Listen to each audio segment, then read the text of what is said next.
Okay, it's going to be a review of the Royal Rumble 2016 with the WWE title on the line for this event. So, yeah, Roman Reigns actually defends the belt in the Royal Rumble here. So, pretty cool stipulation. In a way, I think this was kind of Triple H to kind of live out another Flair fantasy.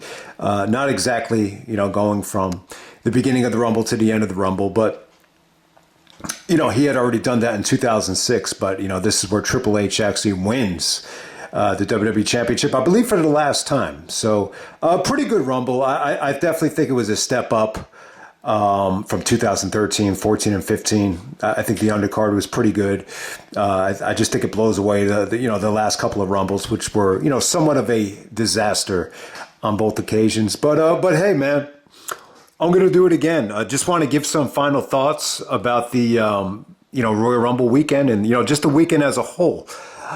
My prediction, I got to go with CM Punk. I think Punk winning is really the predictable thing, but, it's funny. In 2015, I would have said, Daniel Bryan winning that Rumble, was somewhat predictable. And when he did get eliminated, it was almost like, holy shit, he's not going to win. What else do we have to look forward to now? In a way, I think this would be really good for Punk. I think it'll be uplifting. I think if Punk does win, there'll be a lot of divide. I think there's going to be people that are, especially in the company too, that are going to think it sends a bad message or whatever. I think there's a possibility that Punk might not win. I think the Rollins injury really makes it a little bit more uncertain, to be completely honest with you. So, yeah, I think it'll be cool Punk won. I think more than anything, I think it'll be good for him. I think it'll motivate him. And, if there's a backlash and the fans turn on it, that's when you get the true value out of CM Punk. You have him turn heel. So we'll see what happens. In terms of Cody winning back-to-back Rumbles as a babyface, I just think it's highly unlikely. The only way I think it happens is if Randy Orton somehow wins the Fatal 4-Way and becomes champion, because I think Cody Orton for the title, I think he got a lot there. I think that's very intriguing.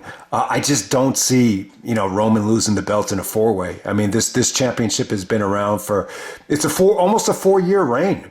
And I just don't see how you could end it when we're weeks away from WrestleMania. But who knows? Maybe the whole point of the 4-way is so that, Roman can lose the belt without getting pinned. And then you could pivot to Roman and The Rock main eventing without the title. I think that would give WrestleMania a lot of depth. In terms of Rock and Roman, and congratulations to The Rock. He's actually joining the board of trustees with TKO, and, you saw a lot of them over the last couple of days. But the way The Rock is talking, it almost feels like the match with Roman is something that he wants to build to down the road. I'd actually disagree with that. I think when you look at Rock Hogan, it was hot, it was fresh. And I know Rock and Cena did a phenomenal business, but I'm just in favor. If you're going to do Rock and Roman, I think you just do it now. But we'll see. I think it would make a lot of sense if that's for the championship, if you want to make it the biggest WrestleMania of all time. Brock coming back is always a wild card. If Brock somehow does win the Rumble, I would love for him to choose Gunther to face. But, hey, Gunther's in the Rumble, so that wouldn't make sense. If Brock is in the Rumble, obviously you don't want to see Brock and Roman. So I definitely don't think Brock is a favorite because of that. Trying to think. Gunther winning would be refreshing. I think it would be dope. Whether you do Gunther versus Rollins or Gunther versus Roman, I think either possibility would be strong. I just think it'd be really cool if the winner does challenge Gunther, for the IC title, but that's definitely not going to happen. But hey, Gunther's going to get a huge push because, they're going to go to Germany in a couple of months. He's definitely going to main event that show, whether he's the IC champion or not. So, Okada, I thought maybe Okada would be a nice little surprise. It doesn't look like it's going to happen, at least for a while. The contract hasn't fully ran out yet, from what I understand. But you get to see Nakamura. Trying to think of what else to talk about here. But yeah, it should be a fun show. But my prediction for the 4-way is definitely Roman. I would really, what would be really cool is if, they kind of, Punk wins the Rumble and AJ Styles actually wins the championship. That would give me my, Punk versus AJ Styles dream match. I've been dying to see for years because there's really, there really was a lot of animosity there with the divide between TNA and Ring of Honor and the scandal. So that's another little, possibility I'll throw at you. But, these Royal Rumble, WrestleMania possibilities, these videos could go on forever. The one I did in 2014, I got carried away in that video. But hey, man, let's just get this done. This is Royal Rumble 2016.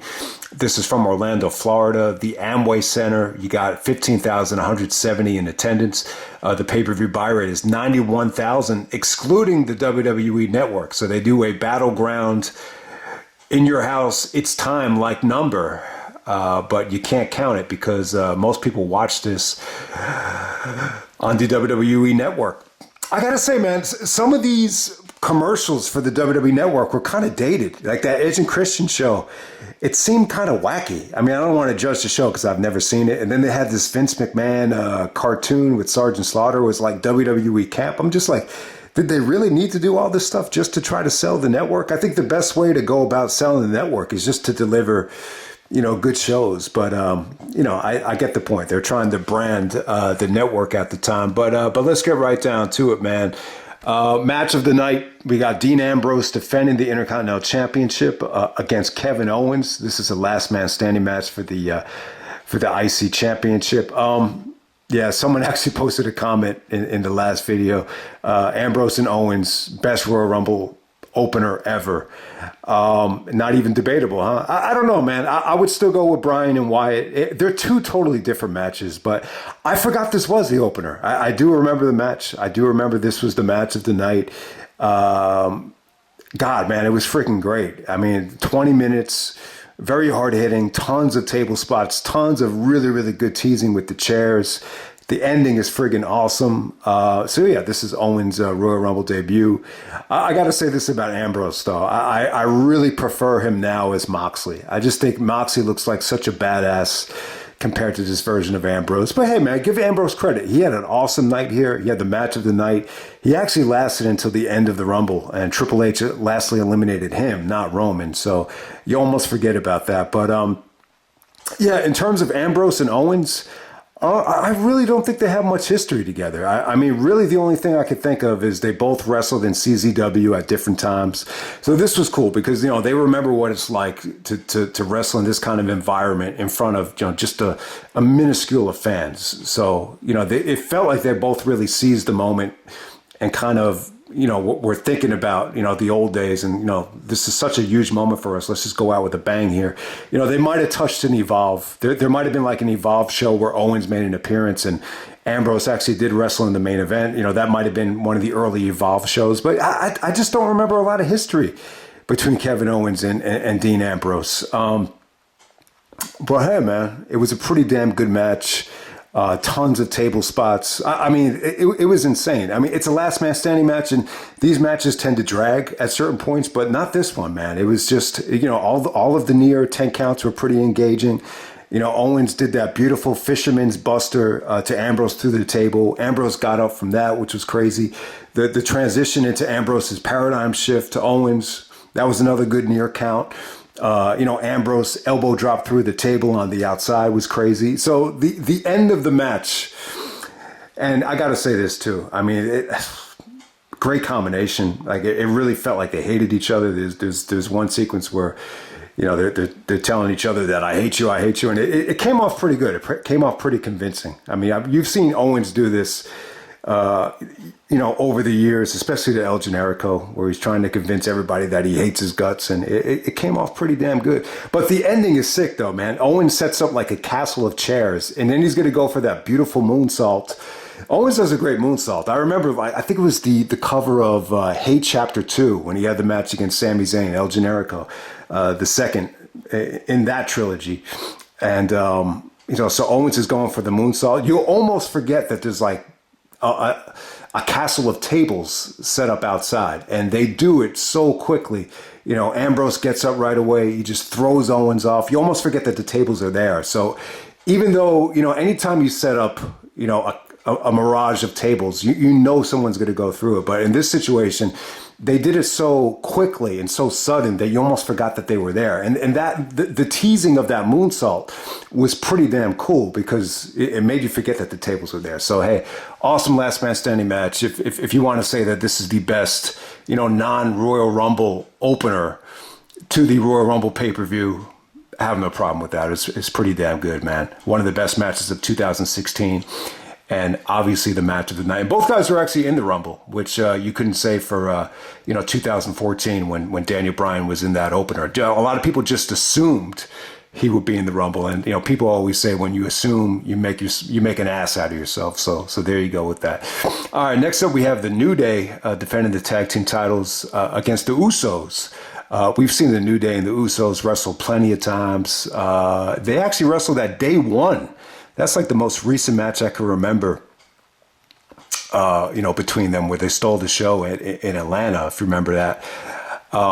Day one was actually a Raw special this year, not a pay-per-view, which was, the move of the year so far. I just hate the fact that, I hate it when they throw extra pay-per-views at you. So, but that was cool that they settled for a special Raw. But yeah, man, the New Day were really over here. Xavier Woods comes out with the trumpet. He's annoying as hell, but, he did his job. He really got the fans into it. Like I said about the Usos, they're very similar at this time. The Usos got a lot of heat here. I don't know if they were heels. They didn't come off like they were heels, but anytime the Usos were, doing their routine or got a tag, they booed the crap out of them. I don't know if they were just pro New Day or the Usos were just stale. I have no idea. But hey, man, Big E was great in this match. He did the spear off the barricade. The ending, he actually caught one of the Usos and he transitioned into the big ending. So yeah, he might be a surprise at the Rumble. You haven't seen Big E since he got injured. I think he hurt his neck, a couple years ago. I forget the guy's name that injured him. But hey, man, New Day and the Usos, pretty much what you would expect. I wouldn't say it was great, but it was pretty fun. I definitely think this is the second best thing of the undercard. I think the undercard pretty much got weaker as it went on. Ambrose and Owens was a banger, and then everything else just got a little bit weaker, I think, until you get to the Rumble. All right, next up we have Alberto Del Rio defending the United States Championship against Kalisto.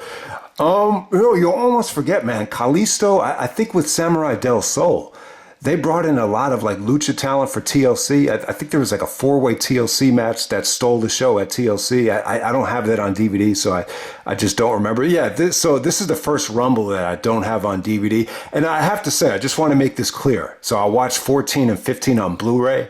I got to say, guys, the Blu-ray quality, it's still superior. It blows the WWE network on a smart TV away. Especially from... I don't know if maybe the recent shows are better quality, but 14 and 15 on Blu-ray was better than 2016 on Peacock, if that makes any sense. But hey, back to the match. I didn't really feel like this was David versus Goliath. It didn't really have that feel for me, but Del Rio wrestles Kalisto.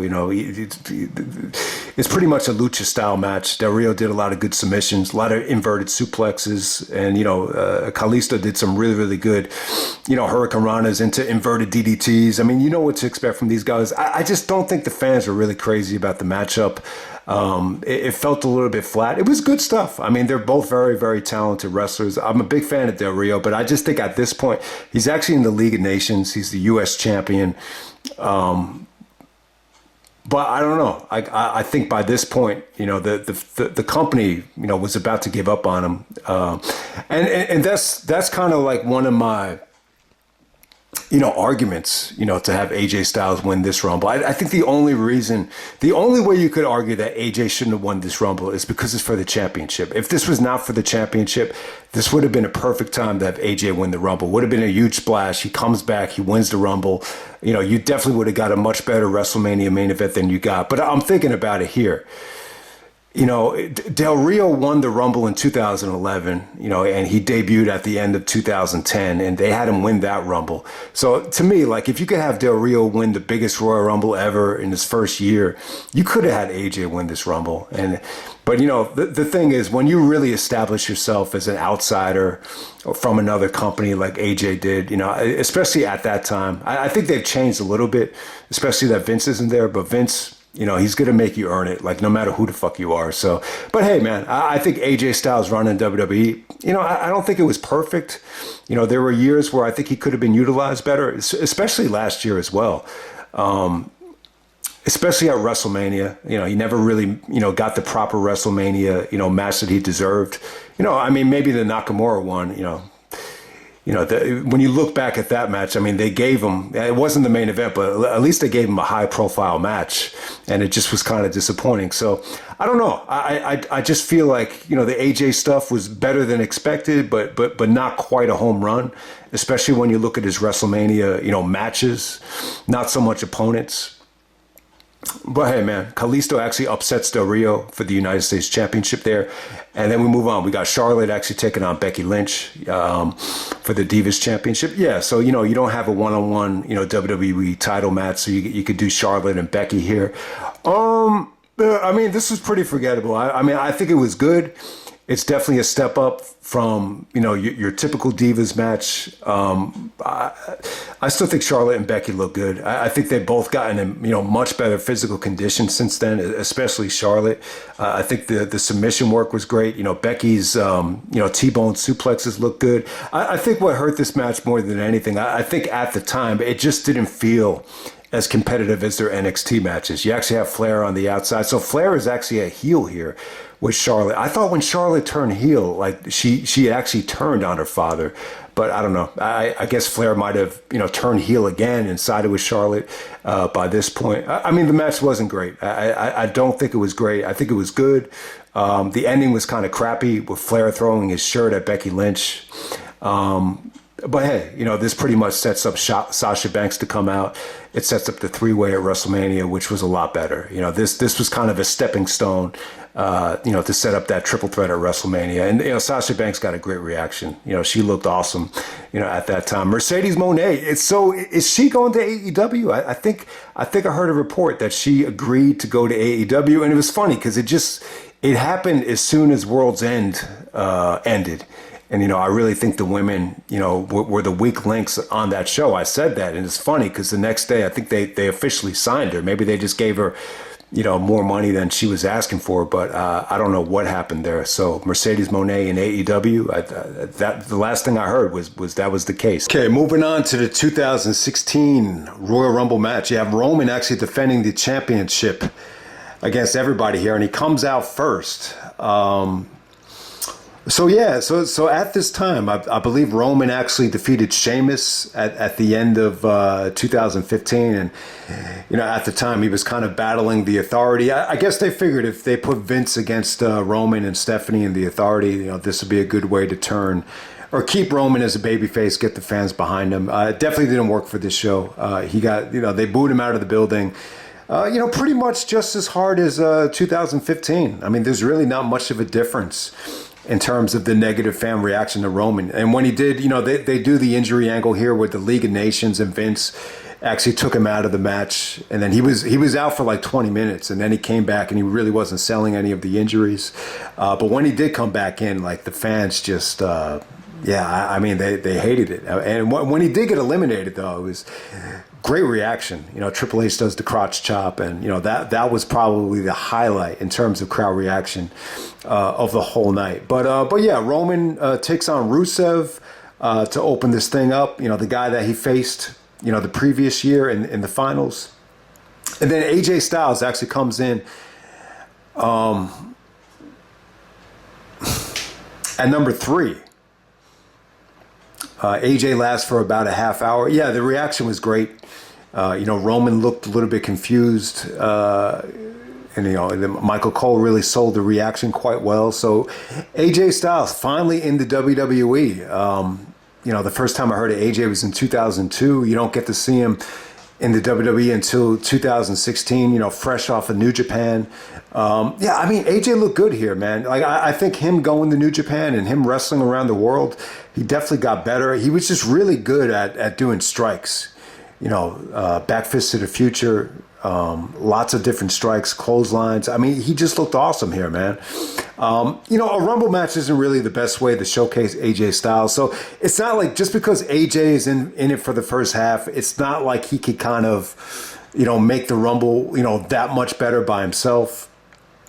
But he was good. I mean, the reaction was phenomenal.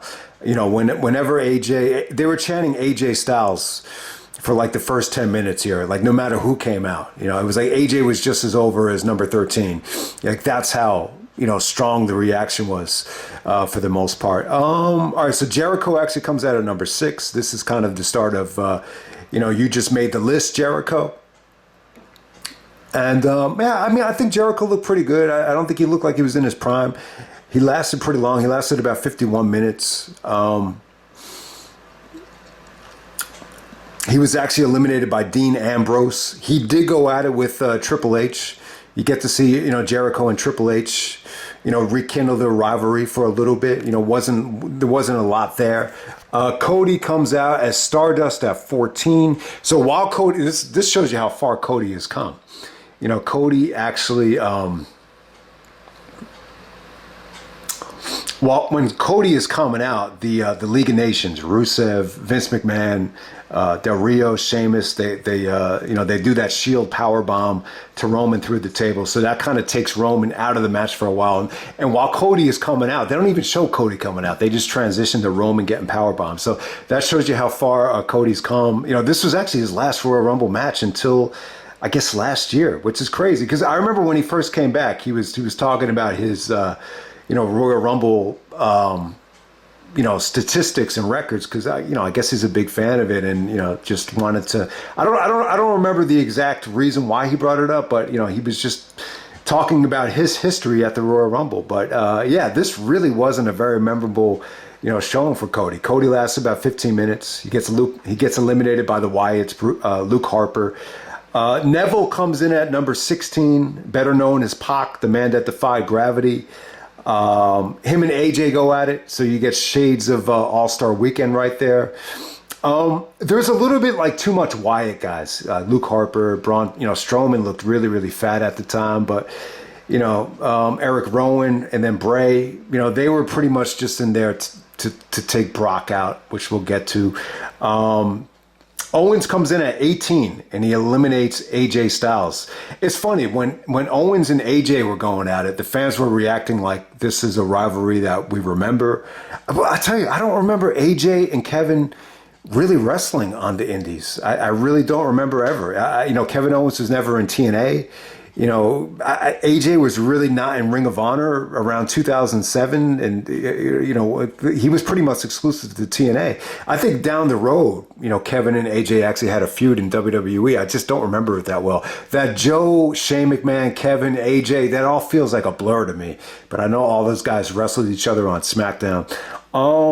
But yeah, Owens actually eliminates AJ and mocks him with the pose. Yeah, I just think AJ was eliminated too early. I really think it was. They really hit a home run with this AJ return. I mean, it went over so well. But hey, man, if Kevin's going to eliminate him, they could have picked a worse guy to eliminate AJ. At least he stayed in there for a half hour. It was cool. So Kevin comes in at 18. Dean Ambrose comes in at 19. They're all banged up. They're selling the injuries, but it was cool that they were able to participate in the Rumble. Sami Zayn comes out at 20. At the time, I think he still represented NXT. Sami actually eliminates Kevin Owens. So it was cool. The fans really knew that Sami and Kevin hated each other and were feuding with each other. So that went over really well. Brock comes in at 23. I'll tell you, Brock was pretty over. I think he looked good. He looked in good shape. He looked ready for the UFC, though. I mean, that's kind of the vibe I got here, was that they really didn't know what to do with Brock. He was able to negotiate with UFC. I think he appeared at a couple of UFC shows that summer, but he was still able to wrestle certain dates. But I think this is where Brock lost momentum, though. I think this whole thing with the Wyatts. Clearly, they were toying with this going to WrestleMania, but for whatever reason, they dropped it and they did the pivot to Dean Ambrose, which was good.